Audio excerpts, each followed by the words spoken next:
Okay, so lucasimeon, we will go for e5 here.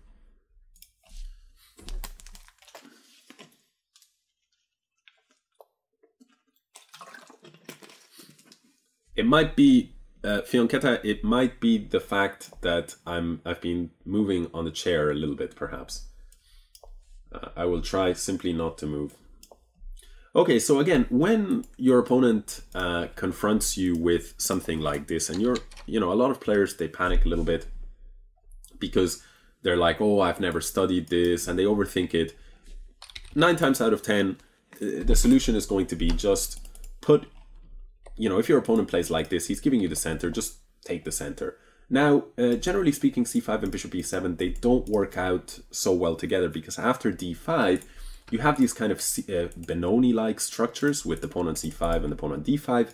But the problem is, if anybody has ever studied the Benoni, you will know the bishop usually likes to actually stay on this diagonal and go to g4 or something, because here, this bishop is pointing at a brick wall. So the position, I think, is already a little bit uncomfortable for black because of this bishop on b7.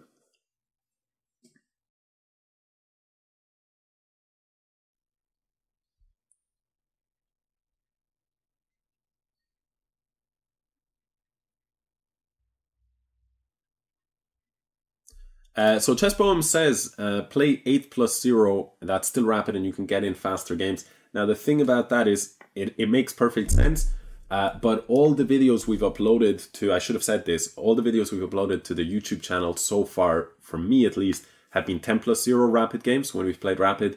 So I think just for consistency, that's the only reason. Otherwise, you're absolutely right, it would make far, far more sense to play 8+0, but probably we're not going to have a chance to play the tournament today anyway. So, so that's why we'll probably stick with this 10+0 thing. Okay, so one thing I'm thinking about here is why not just d6?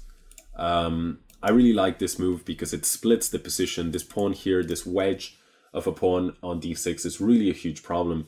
And I have a very concrete threat, which is the move queen e2 check. That will cost him a piece because he has no other move than either bishop e7 and I'll take it, or knight e4 and again I'll take it. By the way, guys, can you let me know, did you find it interesting, the little analysis there session of the previous game when I was talking, or do you guys find it more enjoyable if I'm just playing? Or do you like me to look over the games a little bit? Okay, here I feel like knight takes, and then again this point that I was saying of pieces that drop off. After knight takes, I can go queen d5. Sorry, I can go queen d5, and I'm hitting 2 pieces. Both of them are undefended, and my only concern is there after, say, knight takes, queen takes, would he have a way of trapping my queen? But I don't see it, so I'm just going to go ahead and grab this piece. Okay, so a couple of people are saying that they appreciated the analysis, so that's great, and I'll include stuff as it comes. So here queen d5, and it's looking really very, very bad. But this position here, unfortunately, after takes, maybe black needed to play some move like d6 in order to prevent me from going d6. The problem there is, even there, bishop b5 check, you'd have to block with the knight. Then I castle and I bring in the rook to e1. It's very hard to develop the pieces. This bishop on b7 is just a very silly piece. And the other problem is so many pawns on the dark squares, and your light squared bishop is not really in the game. So what happens is you put all your pawns on dark squares, they can only control dark squares. And and therefore you have to usually rely on your bishop, your light square bishop, bailing you out. But if the bishop is out of the game, then you're weak on the dark squares. It's a double whammy. You're weak on the dark squares structurally, and you're weak on the dark squares because your light squared bishop, on the light squares rather, because your light squared bishop is gone. So here, yeah, after d6, he tried to play bishop e4 in order to just block the file, but this was losing. Either how I played, or actually maybe safer option would have been to just go queen e2, that I'm noticing now, and on the next move take the bishop. So here, yeah, there's no way to trap my queen as far as I can tell. I will just block bishop e3.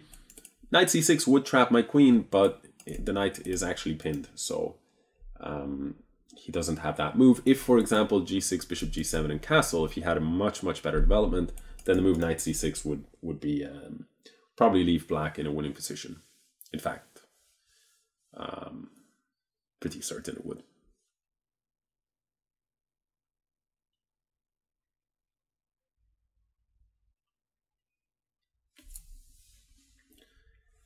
So I think this game is lost for black here. I don't see... Black is down a full rook, and the knight is under attack.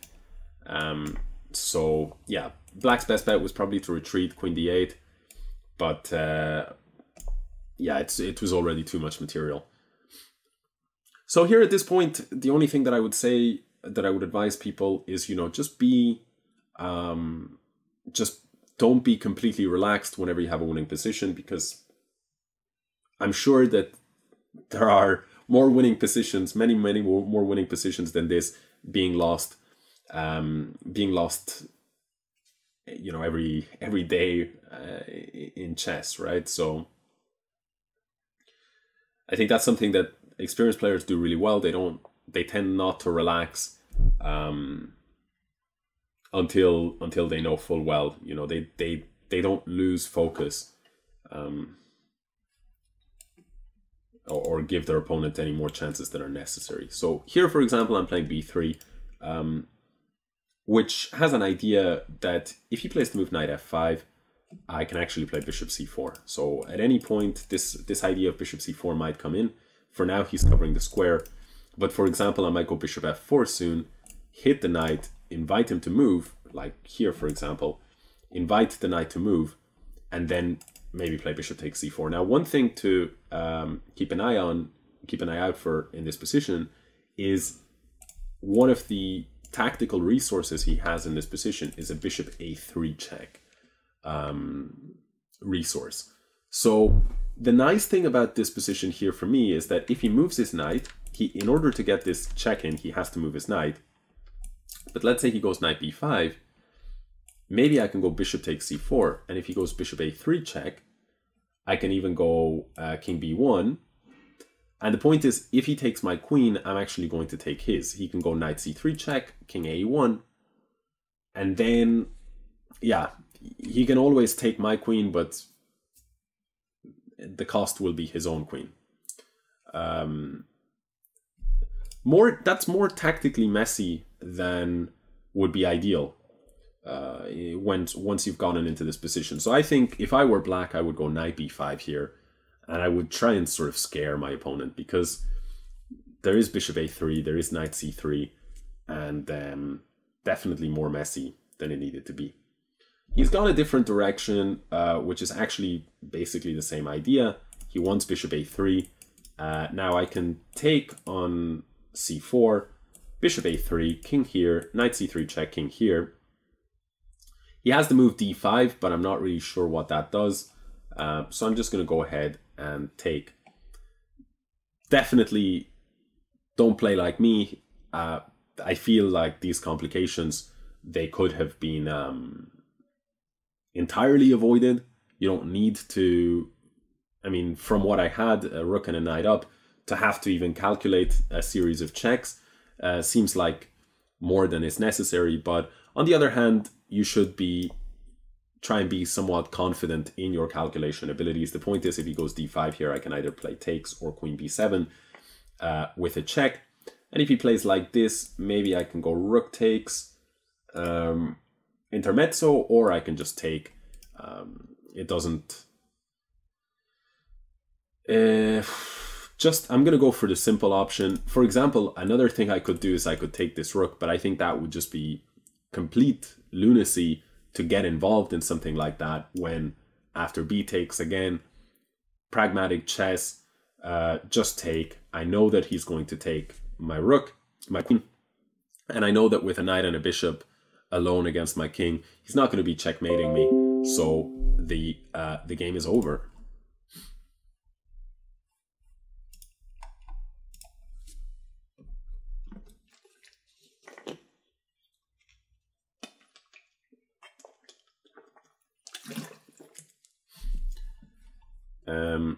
Okay, and here I can just start taking some pawns. And now I'm thinking already, you know, how to either do one of two things, either how to quickly checkmate from this position, or how to either how to checkmate as quickly as possible, or how to remove as many pieces from the board as possible. So I'm going for the option of trying to checkmate. And I think he shouldn't have allowed me to get this check in, because now I think it's going to be mate. If he blocks like this, then it's a discovered check, and then it's checkmate. And if he didn't do that, he would have had to go knight here, and then I guess I could just have taken and gone rook d6 check. Would have been game over. So thank you for the game, Mr. Luca.